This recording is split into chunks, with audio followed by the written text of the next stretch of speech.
ಮಳೆಗಾಲದಲ್ಲಿ ಮಳೆ ಇಲ್ಲ, ಸ್ವಲ್ಪ ಸ್ವಲ್ಪ ಬಂತು, ಆಮೇಲೆ ಸುದ್ದಿ ಇಲ್ಲ. ಗಾಳಿ ಬರ್ತಾಯಿತ್ತು, ಗಾಳಿ ಕೂಡ ಬಿಸಿ ಬಿಸಿ ಗಾಳಿ. ಮಳೆ ಇಲ್ಲದಾಗ ಡಿ ಸಿ ಮಕ್ಕಳಿಗೆ ರಜೆ ಕೊಡ್ತಾರೆ, ಮಳೆ ಉಂಟು ಅಂತ.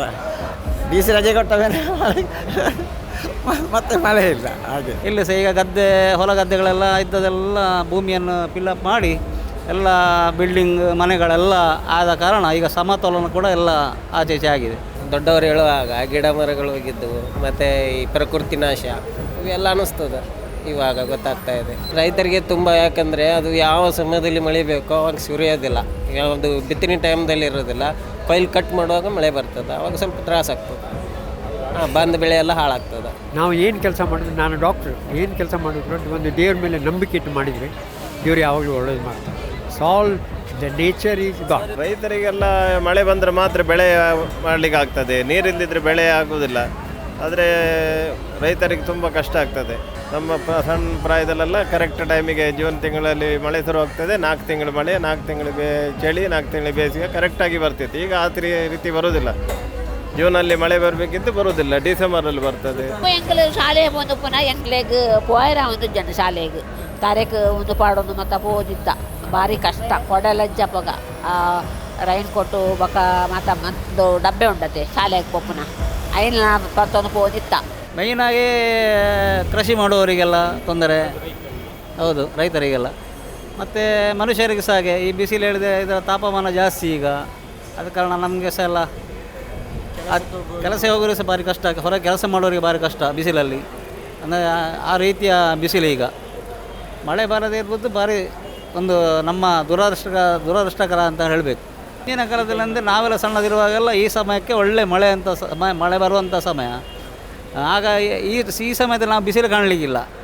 ಎಲ್ಲಿ ಅದು ನೆಕ್ಸ್ಟ್ ತಿಂಗಳು ಬರುವಾಗ ಅದೇ ಆಟಿ ತಿಂಗಳು ಅಂತ ಹೇಳ್ತಾರೆ. ಆಗ ಎಲ್ಲಿಯಾದರೂ ಅಪರೂಪಕ್ಕೆ ಬಿಸಿಲು ಕಾಣ್ತಾ ಇತ್ತು.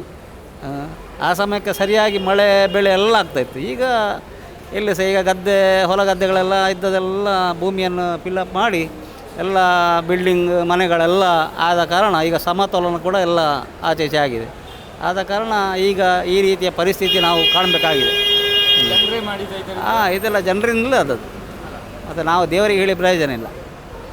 ಕೆಲವರು ಹೇಳ್ತಾರೆ ದೇವರು ಯಾಕೆ ಹೀಗೆ ಮಾಡಿದರು ಅಂತ. ದೇವರೇ ಆಚೆ ಹೇಗೆ ಮಾಡಿಸೋಕ್ಕಾಗ, ಮಳೆ ಜೋರು ಬಂದರೆ ಸಹ ಹೇಳ್ತಾರೆ ಎಂಥದಪ್ಪ ಇದು ಮಳೆ ಅಂತ.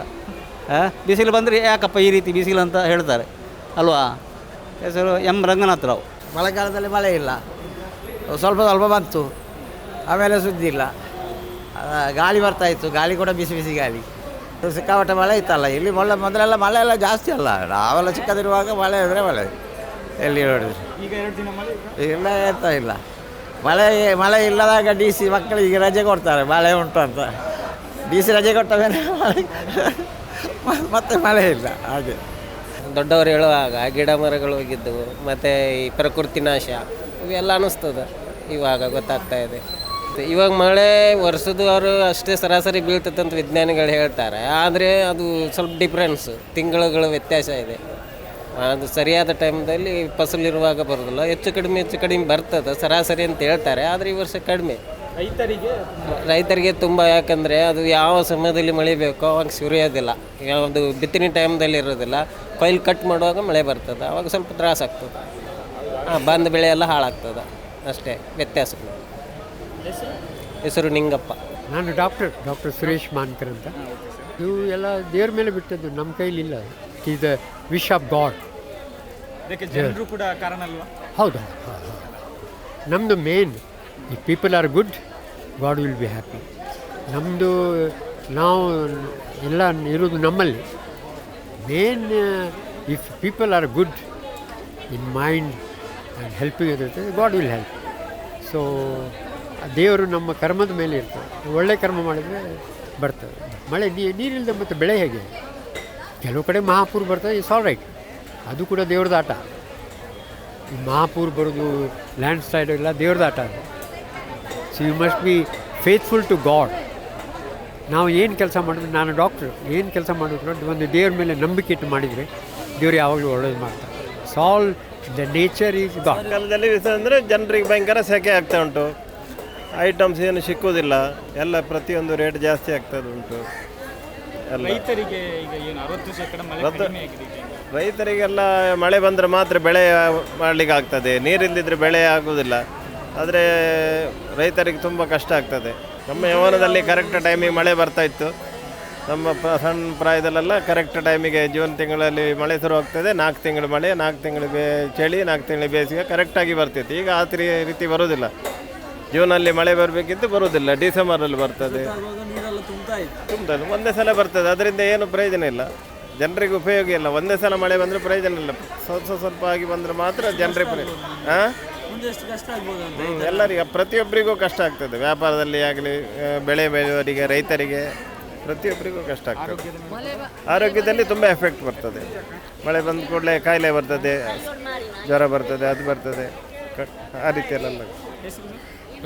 ಚಂದ್ರಶೇಖರ್ ಅಂತ. ಅವುರ ಪ್ರಾಬ್ಲಮ್ ಆಪುಡು ಅರಿಯಿಜ್ಜಿ ಒಣಸುಗಾರಿ ಇಜ್ಜಿ ಉಣ್ಪುನೆ ತಿನ್ಪುನೆ ಇಂಚಿನೇನು ಅವೇಂತ ಪ್ರಾಬ್ಲಮ್ ಇಂಚ ಪುರ ಹಣ ಮಸ್ತ್ ತೊಂದರೆ ಆಪುಡು. ಅವೇ ಬಸ್ ಆಯ್ನತ್ತು ಬರೋಡು ದುಂಬು ಎಂಕಲು ಶಾಲೆಗೆ ಬಂದು ಪುನಃ ಎಂಕ್ಲೆಗ್ ಪೋಯರ ಒಂದು ಜನ ಶಾಲೆಗೆ ತಾರೇಕ್ ಒಂದು ಪಾಡೊಂದು ಮತ್ತು ಓದಿತ್ತ ಭಾರಿ ಕಷ್ಟ. ಕೊಡಲಜ್ಜಪ್ಪಗ ರೈನ್ ಕೊಟ್ಟು ಬಕ ಮತ್ತು ಡಬ್ಬೆ ಉಂಡತೆ ಶಾಲೆಗೆ ಪೊಪ್ಪುನ ಐನ ಪತ್ತೊಂದು ಓದಿತ್ತ ಭಾರಿ ಕಷ್ಟ. ಅಪ್ಪಗ ಜೋರು ವರ್ಷ ಅಪ್ಪಗ ಒಂಜಿ ತಲೆ ಬಿದ್ದೆ ಬಡರಿಜ್ಜಿ ಇತ್ತೆ ದಾಲಜ್ಜಿ ಇತ್ತೆ ನಮಗೆ ಕಷ್ಟ ಇಂಚಾಂಡ. ಈ ವೆದರ್ ಇಂಚಾಂಡ ನಮಗೆ ಕಷ್ಟ ಬೊಕ ನಮಗೆ ಆರೋಗ್ಯ ಹೆಲ್ತ್ಗೆ ಕಷ್ಟ.